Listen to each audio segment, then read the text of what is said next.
Assalamualaikum warahmatullahi wabarakatuh. Bagaimana kabar kalian anak-anak?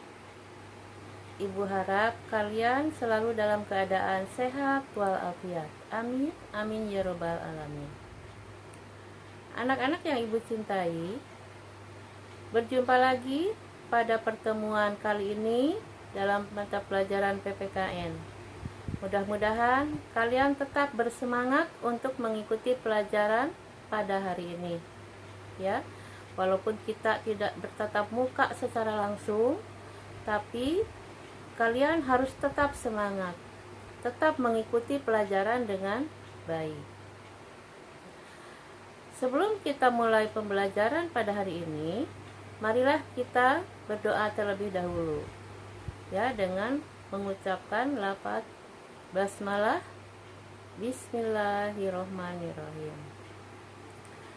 Anak-anak yang ibu cintai, pada pertemuan kali ini kita akan melanjutkan pembahasan mengenai pembukaan Undang-Undang Dasar Negara Republik Indonesia tahun 1945. Ya. Nah, untuk mengingatkan kembali kalian materi yang telah lalu, ya, ibu akan mengulang sedikit pembahasan pada minggu yang lalu. Baiklah anak-anak ibu yang ibu cintai, pada pertemuan sebelumnya kita sudah membahas tentang pokok pikiran dalam pembukaan UUD NRI tahun 1945 yang merupakan penjelasan dari inti setiap alinea dalam pembukaan Undang-Undang Dasar Negara Republik Indonesia tahun 1945. Nah, untuk mengingatkan kalian bahwa pokok-pokok pikiran itu menggambarkan suatu kebatinan dari Undang-Undang Dasar Negara Republik Indonesia tahun 1945 serta mewujudkan cita-cita hukum yang melandasi hukum dasar negara, baik yang tertulis maupun tidak tertulis.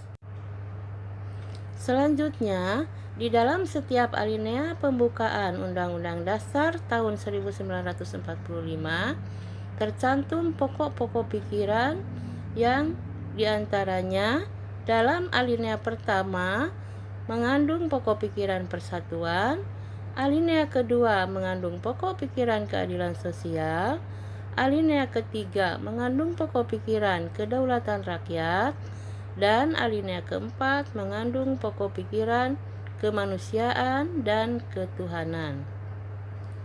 Nah, itu materi yang sudah kita bahas sebelumnya. Nah, kemudian selanjutnya untuk hari ini kita akan membahas mengenai contoh sikap positif dari pokok-pokok pikiran yang sudah dibahas sebelumnya. Baiklah anak-anak yang ibu cintai, sebelum kita lanjutkan ke materi berikutnya, ibu akan menjelaskan dulu tentang tujuan pembelajarannya. Ya. Pertama, peserta didik mampu memahami makna pokok pikiran yang terkandung dalam pembukaan Undang-Undang Dasar tahun 1945. Kemudian tujuan yang kedua, peserta didik mampu menerapkan sikap positif yang terkandung dalam pokok-pokok pikiran pembukaan Undang-Undang Dasar tahun 1945. Baiklah, sekarang kalian perhatikan contoh sikap positif terhadap pokok pikiran yang pertama, yaitu persatuan dalam lingkungan keluarga. Contohnya adalah menghargai sesama anggota keluarga, menjaga sesama anggota keluarga, rukun serta sopan santun dengan saudara dan juga dengan orang tua. Nah, itulah contoh pokok pikiran persatuan dalam lingkungan keluarga. Kemudian selanjutnya, contoh pokok pikiran persatuan dalam lingkungan sekolah, yaitu kalian harus berteman dengan semua orang tanpa membeda-bedakan latar belakang, serta ikut dan berperan aktif dalam kelompok belajar yang diadakan baik di sekolah maupun di luar sekolah.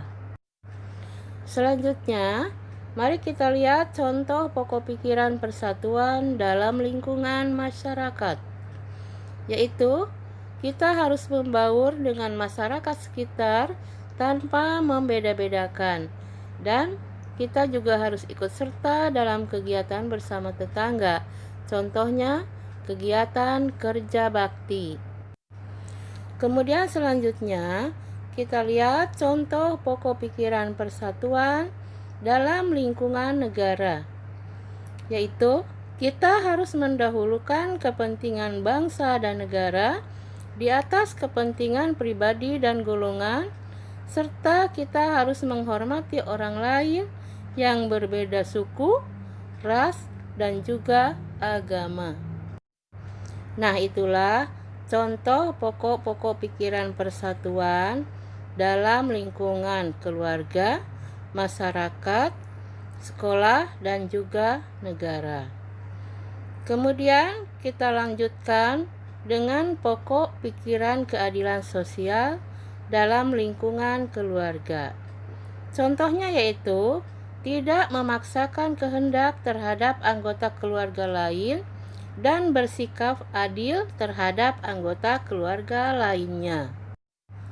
Anak-anakku sekalian, selanjutnya kita lihat contoh pokok pikiran keadilan sosial dalam lingkungan sekolah, yaitu menaati peraturan sekolah, masuk sekolah tepat waktu, dan melakukan kewajiban di sekolah. Apa itu kewajiban di sekolah? Yaitu contohnya kalian belajar dengan baik, ya, mengikuti apa yang diajarkan oleh guru-guru kalian di sekolah. Baiklah, selanjutnya contoh pokok pikiran keadilan sosial dalam lingkungan masyarakat, yaitu menjaga pergaulan dan harmoni dengan tetangga dan membantu tetangga yang mengalami kesusahan. Kemudian yang terakhir yaitu contoh pokok pikiran keadilan sosial dalam lingkungan negara, yaitu contohnya membayar kewajiban terhadap negara tepat waktu, misalnya membayar pajak, juga membayar listrik, dan membayar pajak-pajak yang lain. Kemudian menjaga peralatan umum dan juga menjaga ketertiban di tempat-tempat umum. Nah, itulah materi pada pertemuan kali ini. Sekarang kalian perhatikan latihan soalnya, ya. Kemudian kalian kerjakan soal-soal tersebut. Demikianlah materi pada hari ini.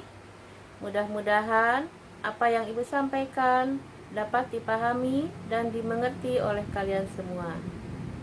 Dan jangan lupa kalian kerjakan tugasnya, ya, dan kirimkan ke grup yang sudah kita buat. Mudah-mudahan juga kalian tetap sehat, ya. Kita semua tetap sehat supaya dapat melanjutkan pelajaran yang selanjutnya. Amin, amin ya robbal alamin. Billahi taufiq wal hidayah. Wassalamualaikum warahmatullahi wabarakatuh.